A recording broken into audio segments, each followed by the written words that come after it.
Senhoras e senhores, antes de darmos continuidade à nossa programação, informamos que a palestra do Dr. Paulo Caliendo, programada para as 10 horas e 30 minutos, foi substituída pela palestra programada para esta tarde da doutora Cláudia Roveri.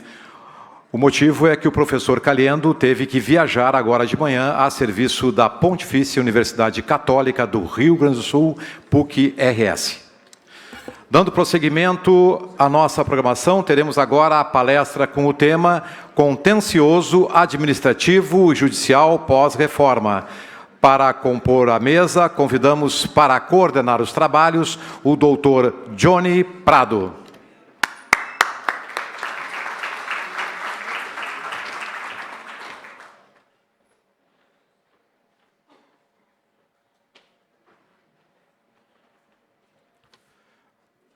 O Dr. Johnny é procurador-geral do município de Porto Alegre, mestre em Direito Público pela Escola de Direito da Fundação Getúlio Vargas, São Paulo, Master of Laws pelo INSPER, com pós-graduação em Regulação e Concorrência pela Faculdade de Direito da Universidade de Coimbra, especialista em Direito Constitucional e atua também como Procurador de Justiça Desportiva no Superior Tribunal de Justiça Desportiva do Futebol, STJD. E convidamos ao palco a palestrante, a desembargadora do Tribunal de Justiça do Estado do Rio Grande do Sul, doutora Cristiane da Costa Neri.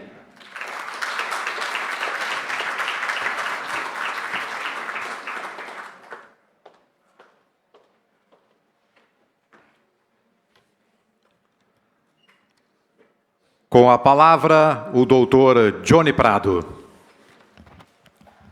Bom dia a todos. É um enorme prazer estar aqui com vocês para debater esse tema que sempre foi e talvez agora vai ser mais importante ainda, que é o contencioso tributário. Acho que o maior cliente do Poder Judiciário, um dos maiores responsáveis quando se fala do chamado custo Brasil. O contencioso tributário passa agora por um momento desafiador, que é a aproximação do início dessa transição da reforma tributária. Que a reforma tributária traz ali aquela promessa de simplificação e de modernização do nosso contencioso, mas, faltando pouco tempo, ainda tem uma enorme ausência de clareza ali sobre aspectos muito importantes como a fiscalização, como a arrecadação. Falta ainda muita definição sobre a regulamentação do IBS, do CBS, e tem surgido uma ideia de que toda essa falta de clareza pode trazer uma multiplicação desse contencioso administrativo e judicial.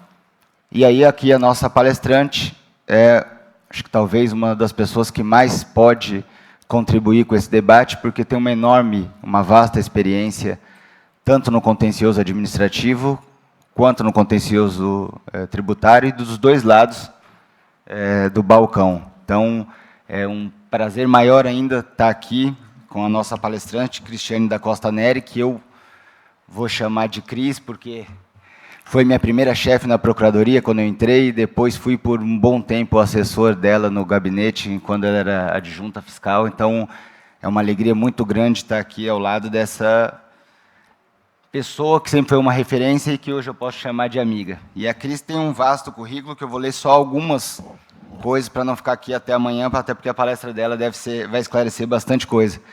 A doutora Cristiane Neri é desembargadora do Tribunal de Justiça do Rio Grande do Sul, TJRS, com atuação na primeira Câmara Civil do Direito Público, graduada em Direito pela PUC, especialista em Direito Municipal pela URGS, mestre em Direito com área de concentração em Direitos Indisponíveis pela FMP, com uma importante dissertação sobre mediação tributária, acho que uma referência no país nesse tema.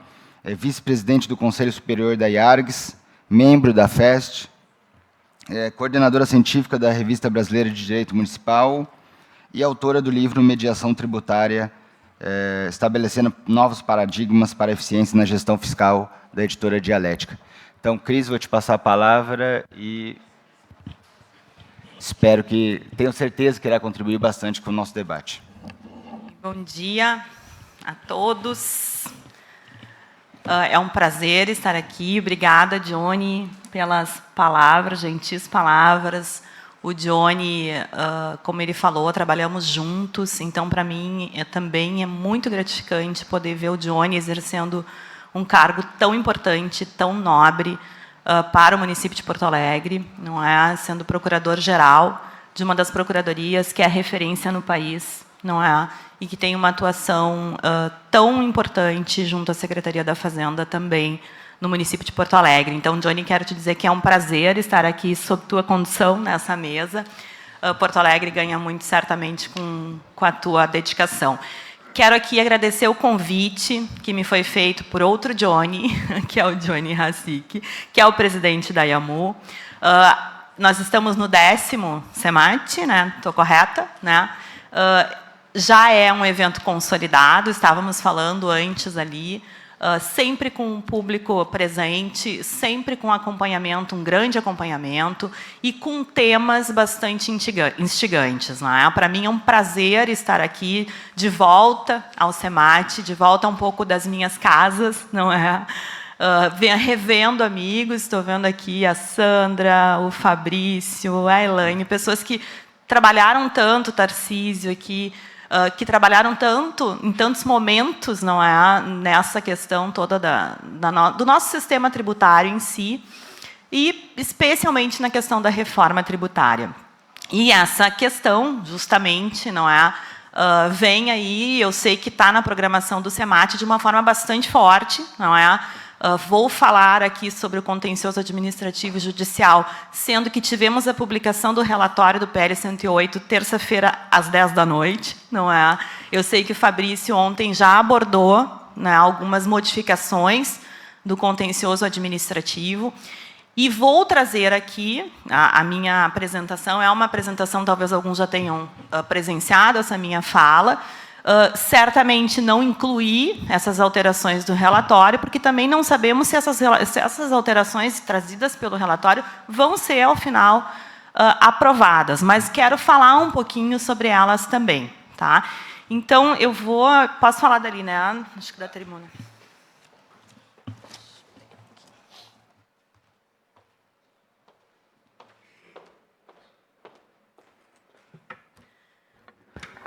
Alô.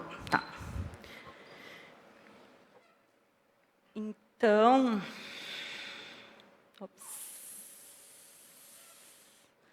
tá. Então temos aí a reforma tributária sobre o consumo, não é? Que vem nesse modelo de IVA dual. Nós tivemos aqui antes, consegui assistir uma parte da exposição anterior, então estabelecendo aí um modelo que não existe no mundo, né? Vamos ser o país teste desse modelo que está sendo implementado aqui no Brasil, com regras que vêm absolutamente comuns entre os dois impostos, IBS e CBS, nesse modelo dual. Então, vocês já devem ter ouvido falar na questão dos impostos siameses, gêmeos siameses, é porque eles têm que ter exatamente a mesma interpretação, a mesma base de cálculo, enfim, eles têm que ter a uniformização na aplicação por comando constitucional. Né? Então, por que isso? Justamente para se obter a almejada simplificação do sistema tributário brasileiro. Eu faço aqui uma ponderação, e já vi grandes mestres falando sobre isso, Everardo Maciel é um. O sistema tributário ele é um sistema complexo por si. Não dá para a gente esperar que o sistema tributário seja um sistema simples ou simplificado. Ele vai ser complexo e vai continuar complexo por muito tempo. Nós teremos aí, por 10 anos, pelo menos, todos os impostos de forma conjunta. Né? Então, é um sistema que é complexo por si. Principalmente num país como o Brasil, que nós temos uma federação e um modelo federativo com 5.570 municípios brasileiros, 27 estados, com as realidades mais díspares possíveis. Né? Então, não temos como ter uma simplificação de 100%. Né? Mas essa uniformização é para avançar justamente nessa simplificação. Estados e municípios, então, vão poder fixar a sua alíquota, Não sendo fixada a resolução do Senado vai fixar, ainda não há essa resolução, nem da alíquota teste, né, que vai iniciar no ano que vem, mas essa vai ser a capacidade legislativa, digamos assim, dos municípios e dos estados, a fixação da alíquota, certo?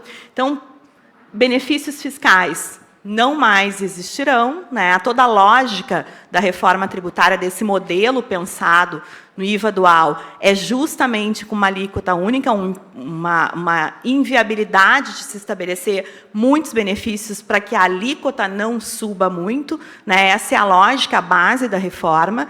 Já tivemos na tramitação uma flexibilização disso, né? Já houve ali a inserção de alguns benefícios, e por isso se falava tanto em que a alíquota iria subir muito, não é? Se falou em 30%, justamente porque esses benefícios foram sendo incorporados no tramitar da reforma. Mas a base dela é não ter benefícios fiscais, então não teremos essa possibilidade de fixar benefícios fiscais com alíquotas diferenciadas nas localidades.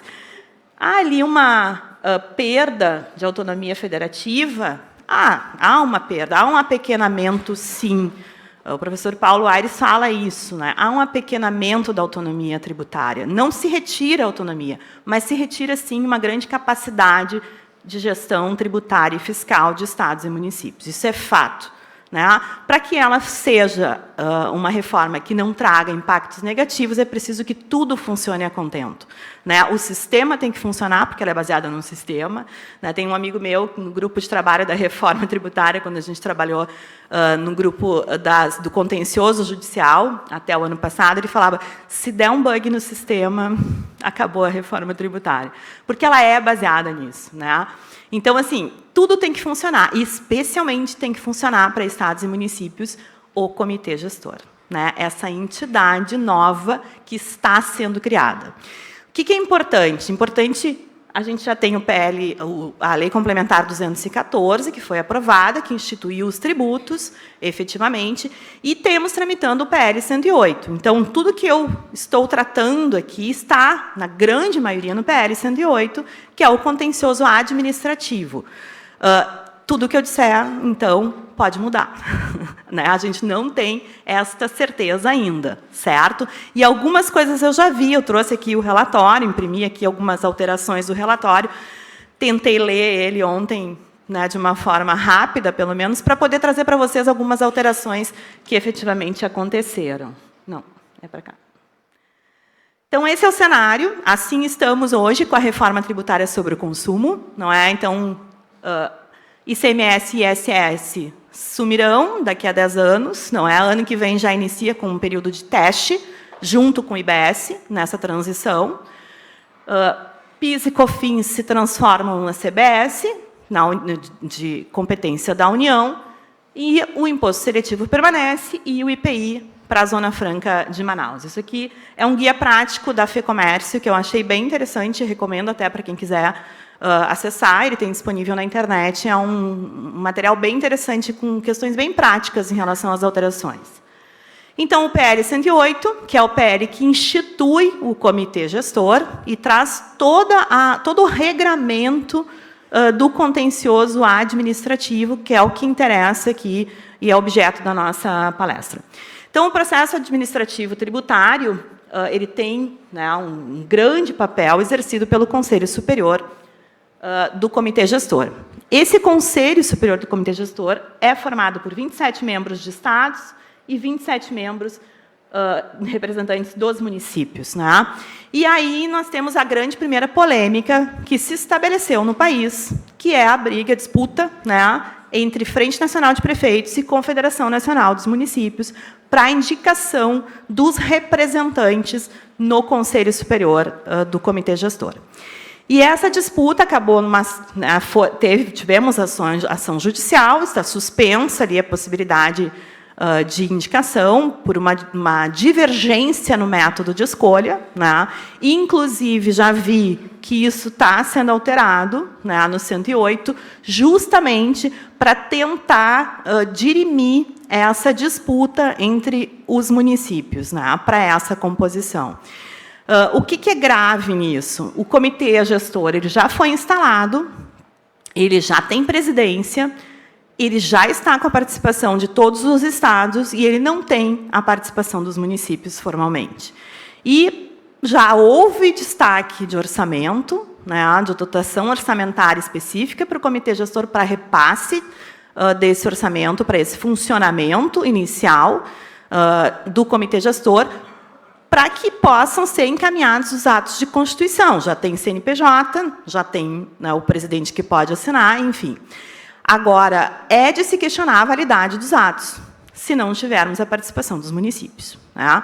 E isso é bastante grave, bastante prejudicial, né? Nesse primeiro momento, termos o comitê gestor de um conselho superior de um comitê gestor que vai gerenciar o IBS sem a participação, sem a oitiva das municipalidades. E não é um pequeno orçamento, né? O orçamento que é previsto para o comitê gestor, a portaria ali que designou os créditos suplementares esse ano foi de 220 milhões, a previsão é de 600 milhões para esse início, era de 600 milhões para esse início, como demorou a se instalar, foi repassado 200 milhões, mas a previsão de orçamento, de ingresso de valores num comitê gestor é de 1 trilhão, aproximadamente. É sobre esse valor que uma porcentagem vai ser retirada para financiar o próprio comitê gestor. É desta forma que ele vai se financiar. Então, é uma entidade nova, é uma entidade que não tem igual no mundo, né? Não temos parâmetro, não temos paradigma, com um volume de valores muito significativo, muito grande, e que precisa funcionar de uma forma muito azeitada para que não se tenha prejuízo aos estados e municípios no repasse do que for arrecadado. Porque a arrecadação vai se dar por dentro do comitê gestor, a distribuição também, ainda que as funções típicas de carreiras de Estado ou atividades privativas sejam exercidas por essas carreiras, né? Então, o comitê gestor ele precisa funcionar bem, ele precisa ter um correto e adequado funcionamento. Então, fica aqui esse primeiro ponto, que eu acho que é bastante preocupante, que é a instalação já do comitê, do Conselho Superior do Comitê Gestor, sem a participação dos municípios, né?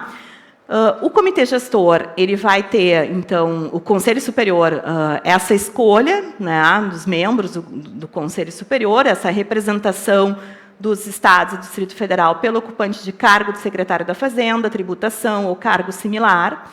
Essa parte eu vou passar bem rápido, porque eu sei que vocês já falaram e vamos ter aqui outras palestras que vão falar nesse tema também. A representação dos municípios será exercido por membro que não mantenha vínculo de subordinação hierárquica com esfera federativa diversa da que o indicou, né? Então, os municípios têm todo um outro lado aí de definição no próprio projeto de lei para preservar algumas instâncias, né? Ocupar o cargo de secretário da Fazenda, né, ou cargo similar, que corresponda à autoridade máxima da administração tributária, experiência mínima de 10 anos na administração e 4 anos como ocupante de cargos de direção, de chefia ou assessoramentos superiores. Esses são os requisitos para os municípios. A aprovação das deliberações ela vai se dar em conjunto pelos estados e Distrito Federal, da maioria absoluta de seus representantes, e de representantes de Estado que correspondam a mais de 50% da população. Então, tem um critério populacional aí também para a tomada de decisões, né? Justamente para preservar toda aquela discussão que se tinha, né? Mas os locais que têm o maior número de pessoas vivendo, os centros urbanos, né? Os estados que têm maior PIB, maior concentração, precisam ter um peso diferente daqueles que têm menos, né? Houve muito essa discussão. Então, ficou esse critério, e em relação ao conjunto dos municípios do Distrito Federal, é pela maioria absoluta dos seus representantes. Fabrício, se alguma coisa tu lembrar que mudou aqui, tu me dá um... Aqui, essas são as competências, eu destaquei as principais ali do Conselho Superior, né? O PL é gigante, mas aprovar ato normativo, então, a uniformização da interpretação e aplicação do IBS, vão passar por ali. Esse ato normativo, o regramento de como isso se dará, é a atribuição do Conselho Superior. A indicação dos representantes das carreiras das administrações tributárias, procuradorias, para atuarem no Comitê de Harmonização das Administrações Tributárias e no Fórum de Harmonização Jurídica das Procuradorias, é algo que também vai ser indicado pelo Conselho Superior. E agora o relatório trouxe uma novidade, que é a criação de uma Câmara, né, uma outra instância, não é, que vai também servir para uniformização, quando houver divergência num outro parâmetro, né? Então, isso foi trazido agora por esse relatório recentemente apresentado. Aprovar a criação e extinção de diretorias técnicas administrativas e observadas as competências privativas do parágrafo 2º do artigo 2º da Lei Complementar, que é justamente aquelas funções exercidas pelas carreiras de Estado, dos municípios e dos estados, as competências privativas que são preservadas e devem ser exercidas por essas carreiras, né? Então, isso está expresso aqui. Mas vejam a importância do Conselho Superior e das atuações e das funções, né? Então, o que interessa aqui para quem está aqui, que é auditor, que é procurador, né, que integra essas carreiras de Estado e que tem uma função essencial nessa composição, é justamente a preservação dessas competências, né? Então, tudo que é privativo tem que ser preservado, tem que ser exercido por essas carreiras sob a coordenação do Comitê Gestor, que vai fazer a integração entre os entes da federação. Vai ser um desafio, né? Um desafio enorme a gente conseguir visualizar isso no cenário dos municípios, né? Mas está preservada essa competência, o que, para mim, é importante, porque seria totalmente inconstitucional se assim não fosse, né? A coordenação da cobrança administrativa ou judicial vai ser realizada pelo Comitê Gestor, né, no controle centralizado das inscrições, mediante um sistema único, sendo observada a legislação de cada ente federativo titular da parcela. Ou seja, conforme o regramento de Porto Alegre, o Comitê Gestor vai fazer a inscrição das dívidas de Porto Alegre. Pode ter cessão de servidores, né? O Comitê Gestor certamente vai ter talvez essa dinâmica, né, imagino eu, com a cessão de servidores, para estabelecer esse início de trabalho e essas funções conforme a legislação de cada local, tá? O prazo máximo para a realização das atividades de cobrança administrativa vai ser previsto no regulamento único do IBS. Então, o Comitê Gestor vai estabelecer regramentos internos e regulamentos. Isso vai se dar através do Conselho Superior. Então, vejam a importância, mais uma vez, do Conselho Superior, do Comitê Gestor, desde que não seja superior a 180 dias contados da constituição definitiva do crédito. Isso foi algo bastante debatido previamente e que gerou muita discussão, porque tinha um prazo muito maior para essa inscrição e para essa remessa, né? Isso foi alvo de muito debate, né? E ficou nesse formato aqui. A partir dos 180 dias, então, a administração encaminhará para a respectiva procuradoria para exercer as cobranças judiciais ou extrajudiciais dos créditos. A cessão, então, de servidores de carreira, eu já tinha falado para vocês, é uma possibilidade. As soluções integradas para a administração e cobrança do IBS e da CBS, disponibilizadas pela Receita Federal, deve ser uma realidade.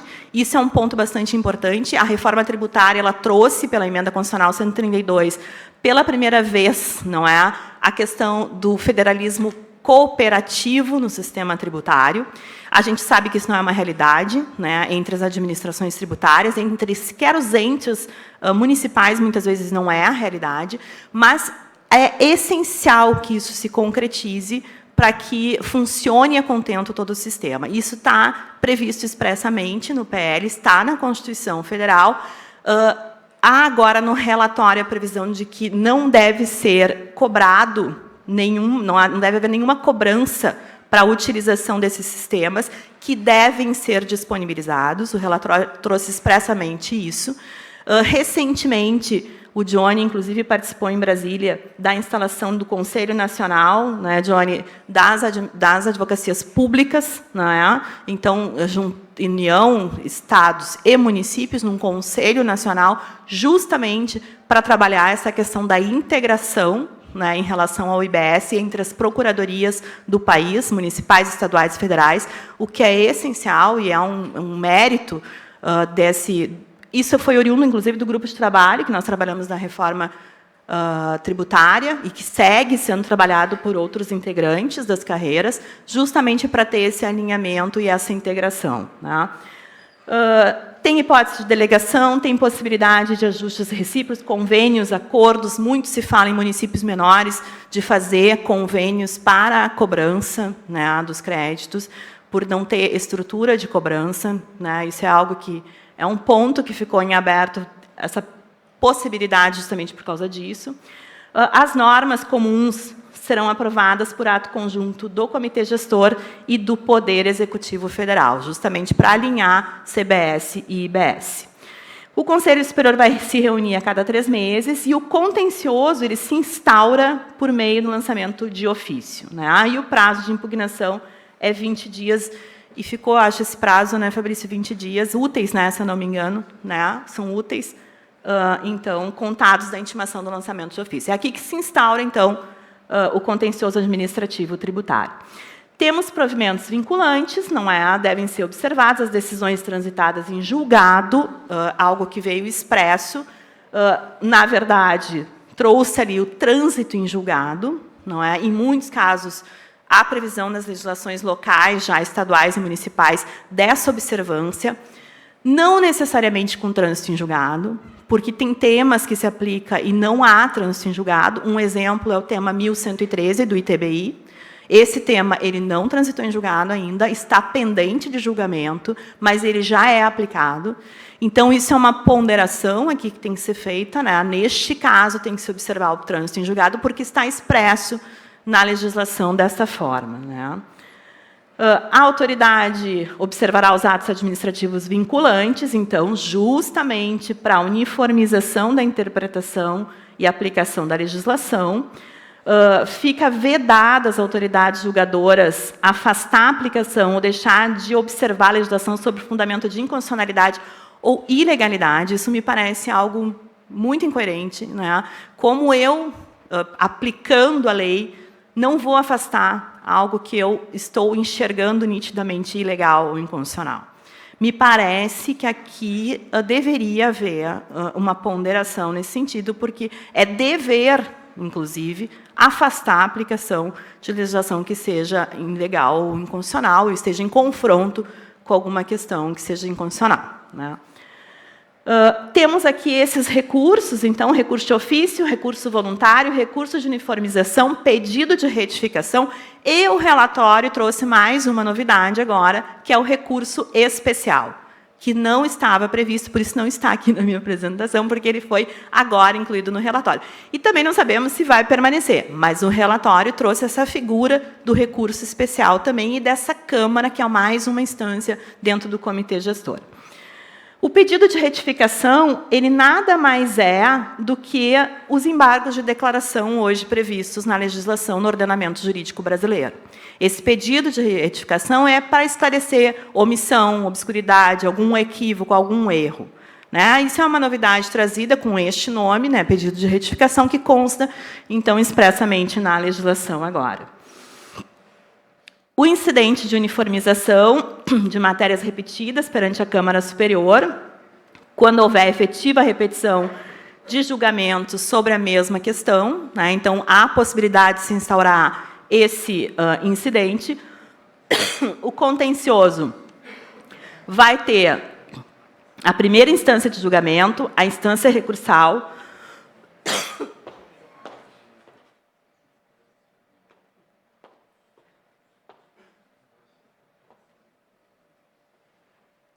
e a instância de uniformização da jurisprudência do IBS. Teremos aí essa Câmara, né, que está vindo aí pelo relatório.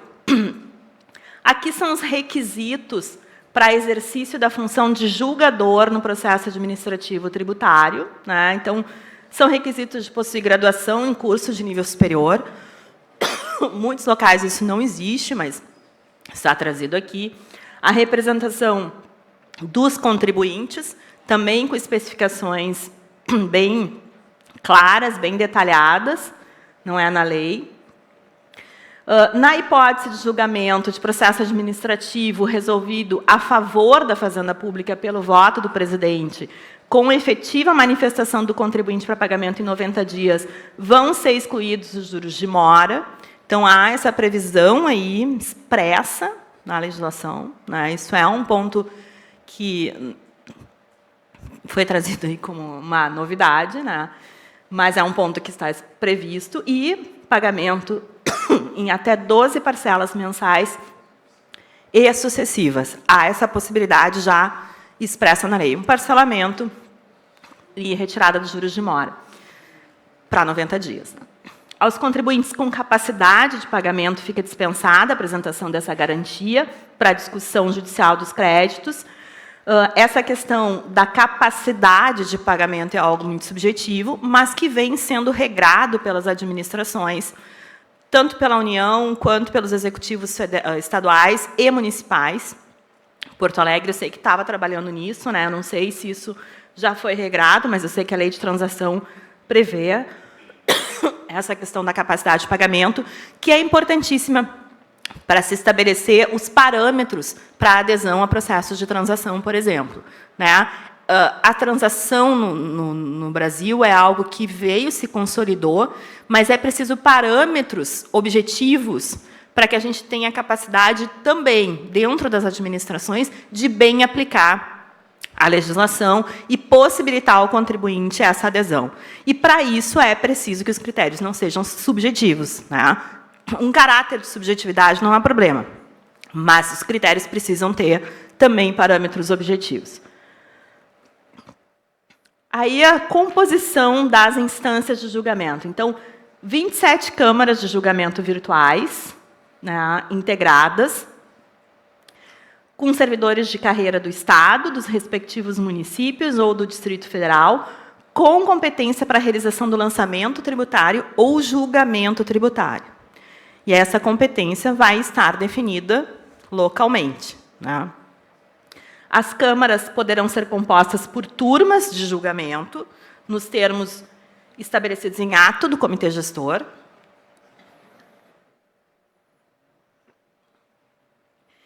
Aqui, as câmaras de julgamento de primeira instância, e, se for o caso, as suas turmas, cada uma pode ter 2 turmas, serão integradas por 2 servidores indicados pela administração tributária do Estado, 2 servidores das administrações tributárias dos municípios e pelo presidente, que votará em caso de empate apenas.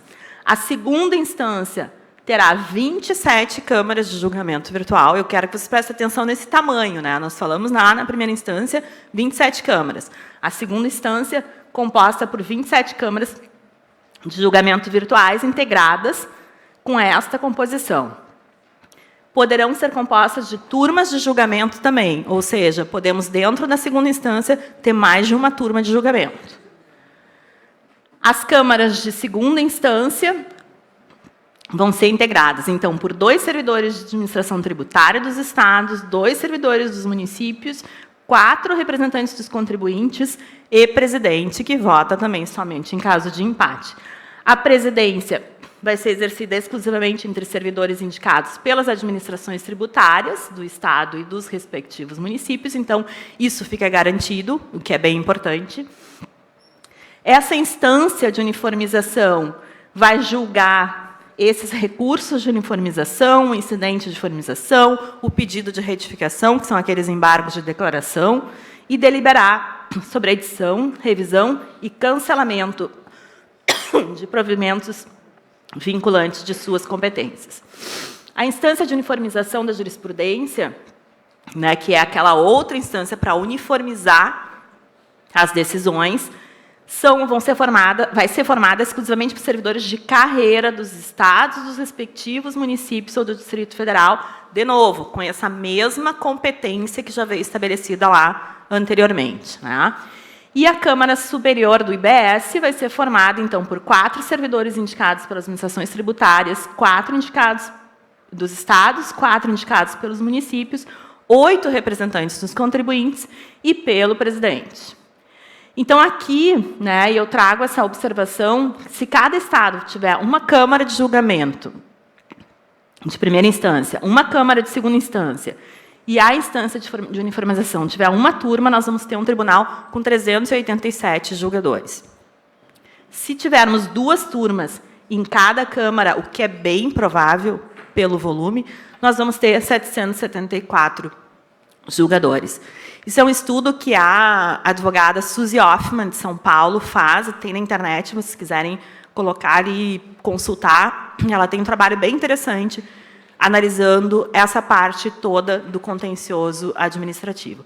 Agora, vejam o tamanho, né, que nós teremos aí nessas instâncias de julgamento do contencioso administrativo do IBS. Esses são, então, os pontos de destaque, né, que eu deixo aqui para vocês, a questão do Comitê de Harmonização, o Fórum de Harmonização Jurídica das Procuradorias, né, isso é muito importante, uma garantia das carreiras de Estado, não é, que tenham preservado as suas competências e para que não se tenha um contencioso excessivo, não é relacionado à IBS, porque toda essa interpretação ela tem que ter análise de procuradores e auditores, né, para que a gente tenha uma implementação ao contento dessa legislação. E ali as competências, enfim, de cada um desses fóruns e do comitê. E aí a gente entra no contencioso judicial, né? Eu só queria ver se tem alguma coisa assim diferente para trazer para vocês, mas na verdade eu acho que as grandes alterações, né, são as hipóteses de desconto, a questão do split payment. Houve alterações no relatório trazidas na Lei Complementar 214, né? O relatório trouxe essas alterações de aperfeiçoamento na 214, o que, para mim, pelo que eu vi, achei bastante interessante.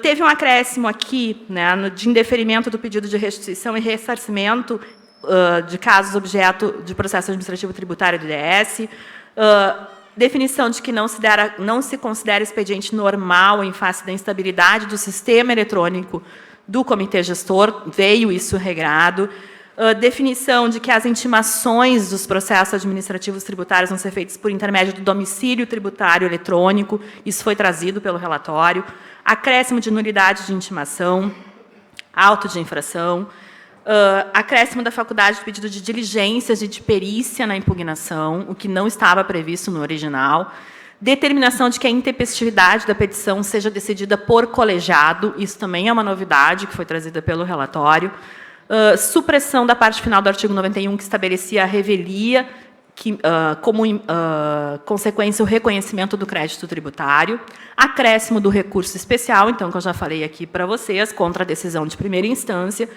e fixação de balizas ali pelo rito sumário a ser definido no comitê gestor.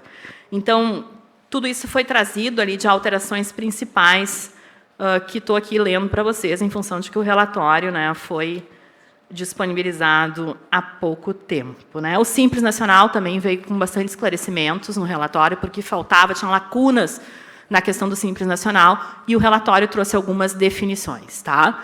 Então, passando agora para o contencioso judicial, e por que aquele ponto de interrogação ali? Porque não sabemos como será o contencioso judicial, né? Isso é uma grande incógnita até o momento. Existem trabalhos, existem estudos. Esse grupo de trabalho que eu participei até o ano passado foi um grupo de trabalho que justamente tentou estabelecer algumas diretrizes iniciais para o contencioso judicial, sem saber muito como se daria ainda, porque não tínhamos o PL 108, né? Não tínhamos esse tramitar, e o avanço das discussões, obviamente, demanda uma adaptação. Mas o que nós temos hoje? O artigo 156-A, que traz que lei complementar instituirá o imposto sobre bens e serviços de competência compartilhada. Temos aí a lei complementar 214, certo? Esse imposto vai ser cobrado pelo somatório das alíquotas do Estado e do município de destino da operação, porque a grande mudança da reforma que foi a mudança para a cobrança no destino, né? Então, está especificado ali. Para fins de distribuição do produto, da arrecadação do imposto, ele vai ser distribuído, deduzida a retenção de que trata o inciso 1º, né, que é justamente para financiar, ao ente federativo de destino das operações que não tenham gerado creditamento. Então, está aqui previsto na Constituição Federal essa dinâmica, né? O artigo 119 do Código Tributário Nacional nos diz o quê? Que o sujeito ativo da obrigação é a pessoa jurídica de direito público titular da competência para exigir o seu cumprimento, né? Isso está previsto no Código Tributário Nacional. O que o artigo 156 da Constituição Federal traz? Os estados, os Distrito Federal e os municípios exercerão, e aqui é preciso que fique bem claro, os entes exercerão, não o comitê gestor, de forma integrada, exclusivamente por meio do comitê gestor, nos termos e limites estabelecidos nessa Constituição, a competência de arrecadar o imposto, efetuar as compensações e distribuir o produto da arrecadação entre estados, Distrito Federal e municípios. Ou seja, os próprios entes dentro do comitê gestor vão fazer esta função e esta distribuição.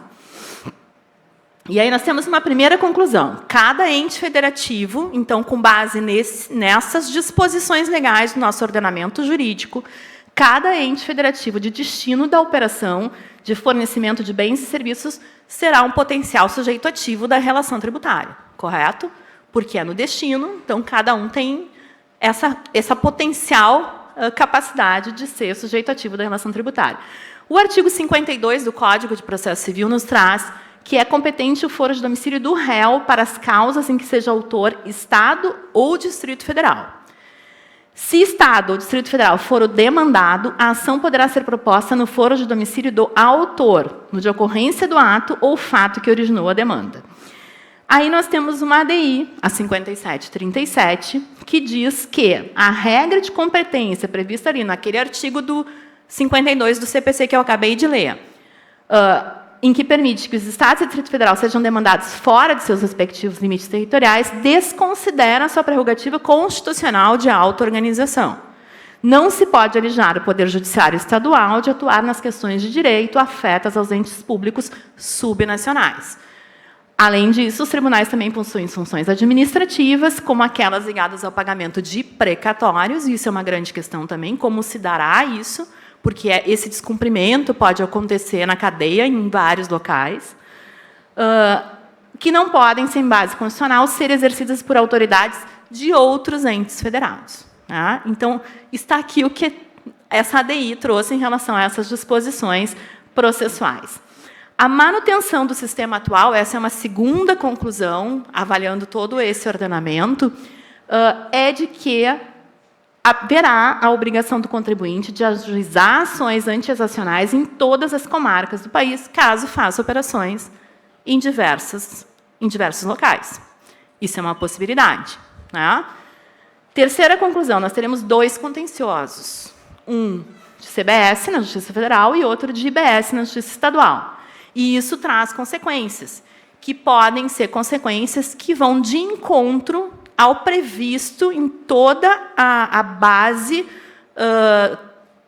do IBS e da CBS, que é a uniformização, interpretação, base de cálculo, tudo igual, né? Tudo se adequando perfeitamente entre os 2 impostos nesse modelo dual. Por quê? Porque Justiça Estadual e Justiça Federal têm timings diferentes de julgamento, têm visões diferentes de julgamento, e podemos ter aí decisões conflitantes para uma mesma situação. Então, este é o cenário que nós temos hoje. Para resolver essa situação, e tentar pensar já a partir do que está posto no PL 108, o ministro Barroso, então, trouxe, através dessa portaria, a criação de um grupo de trabalho para a elaboração de um anteprojeto, que é coordenado pelo Leonardo Alvim, que é advogado da União, e é uma pessoa com quem, justamente, eu debati muito esses temas também.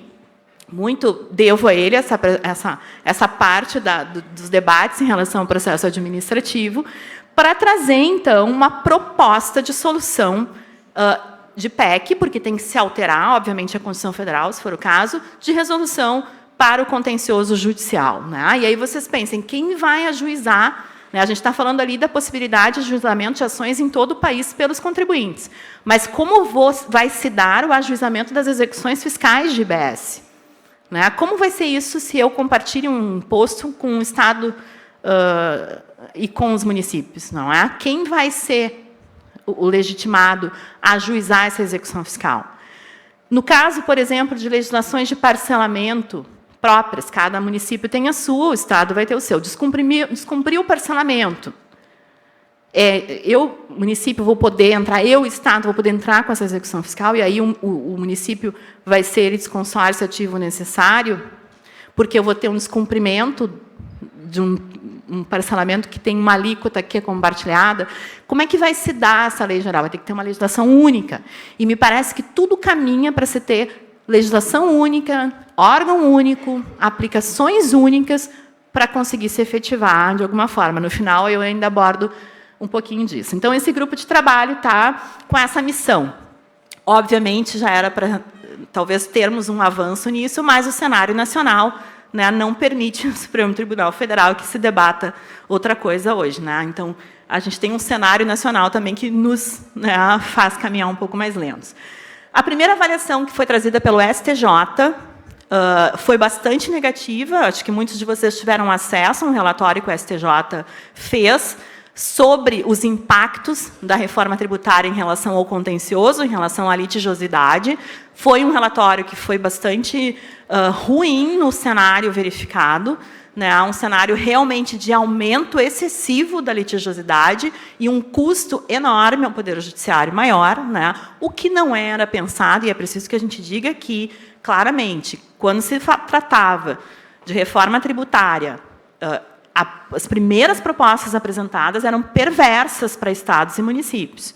Foi com o trabalho de estados e municípios, e muitos dos municípios, que ela caminhou para melhor. O que nós temos hoje é muito melhor do que já foi lá atrás. E a intenção era melhorar ainda mais. Mas há necessidade que se diga que ela era realmente muito pior. Então, uma das coisas que também se alertava era para o contencioso judicial. Vai ter aumento, pode ter aumento de litigiosidade. E o que nos era dito era o seguinte, pela Secretaria de Reforma Extraordinária. Não, esta reforma ela foi toda programada para não ter litígio. Não vai ter litígio, não se preocupem. Então, assim, os advogados tributaristas, o professor Roque Carrasa, que vai estar aqui, ele fala, ele brinca, bom, o que nos diziam é que a gente tinha que comprar um carrinho de pipoca para vender pipoca. Os advogados tributaristas não iam ter mais o que fazer. E hoje o que eu vejo é que eu vou ter trabalho para os meus netos, inclusive. Então, é isso aí. Mas, assim, o relatório ele não trabalhou a questão do split payment, que é uma das bases da reforma. Ele diz que vai haver aumento de lançamentos. Então, isso também é uma coisa que tem que ser trabalhada, como é que vai ser isso. E agora, o relatório ele expresso que o primeiro ente, se eu não me engano, que faz o lançamento, ele tem que avisar os demais, para se aproveitar o mesmo auto. A parte da premissa de que mais possibilidade de lançamentos causa mais contencioso. Ele parte dessa premissa. Então, a conclusão do relatório seria federalização com dotação orçamentária para a Justiça Federal. Ou seja, federalizar todo o contencioso. E aí outras propostas surgiram, que é a substituição tributária pelo Comitê Gestor, ou seja, o Comitê Gestor faz cobrança judicial, cobrança extrajudicial. Essa foi uma das propostas também que veio. Um lançamento único e tudo para a Justiça Federal. A Justiça Federal e Estadual por alçada, o que eu não acho um modelo adequado, aliás, nenhum desses eu acho adequado, e a estadualização. O grupo de CNJ vai propor, e isso foi algo que foi lançado num evento pela Rita Nolasco, que é a Procuradora da Fazenda Nacional e que participa do grupo de trabalho. Ela trouxe uma tendência do grupo de trabalho de definir por manter as competências da Justiça Estadual e da Justiça Federal, sendo que seriam convocados, ou alçados a essa condição, juízes federais, desembargadores federais, juízes estaduais e desembargadores estaduais, numa Justiça 4.0, toda virtualizada e desterritorializada, para julgamento de IBS e CBS, para que tenha um alinhamento e para que não se perca, e eu, pessoalmente, não gostaria de não julgar IBS, agora na condição que eu estou, eu quero julgar a IBS, e eu acho que, se for para a Justiça Federal, os municípios perdem muito, os estados perdem muito, porque quem conhece ISS e ICMS é a Justiça Estadual, que há anos lida com esses tributos, né? Então, na minha opinião, esse seria realmente o melhor modelo.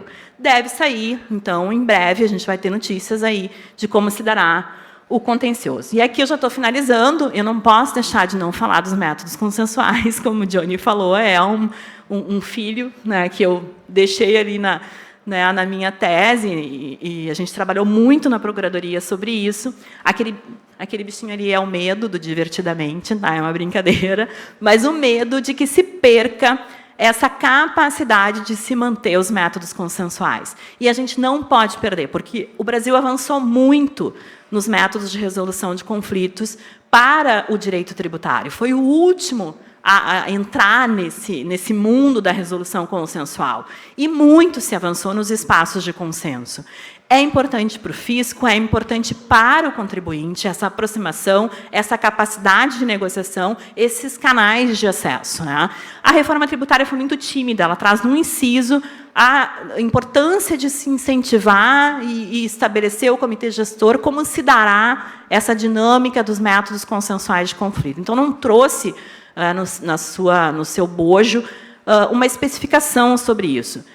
Óbvio, deve ser respeitada a legislação local, então, né? Mas eu preciso estabelecer como eu vou sentar para negociar o IBS quando eu tenho uma porcentagem dentro da alíquota e o Estado tem outra porcentagem naquela alíquota. Eu tenho que ter essa capacidade de sentar e negociar em câmaras de mediação e conciliação.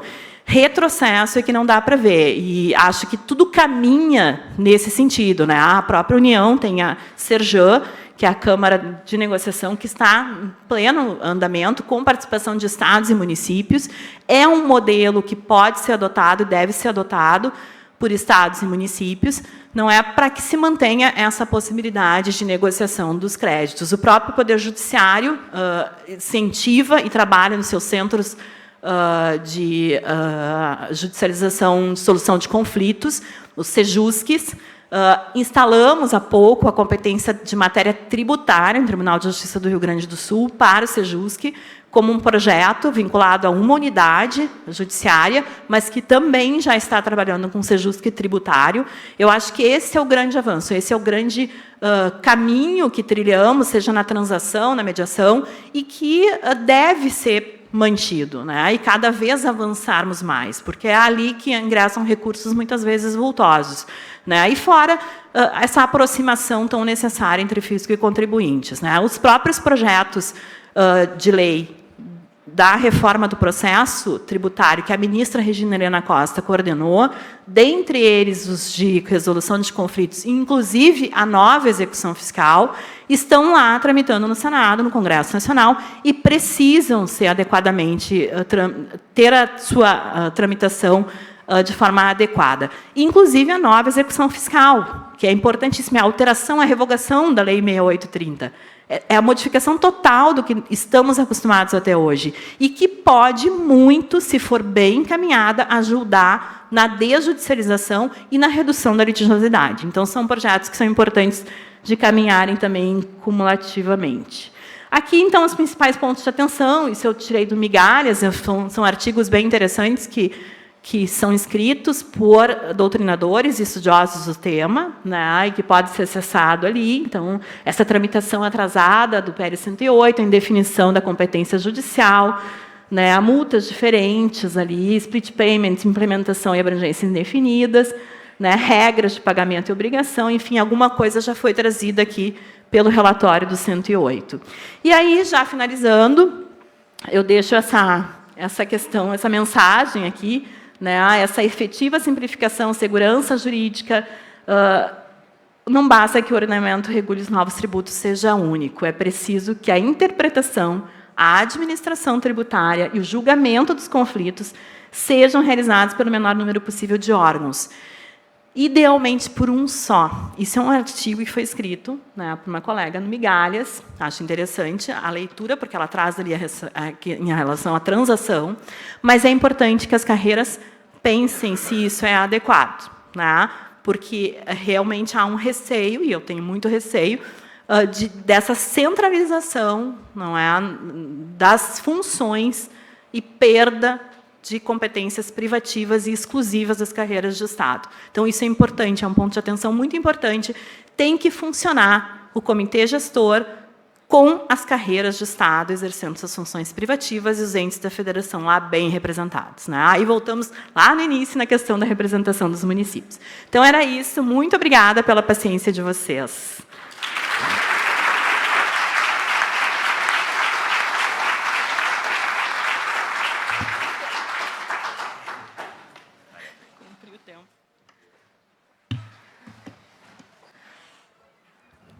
Parabéns pela apresentação, Cris.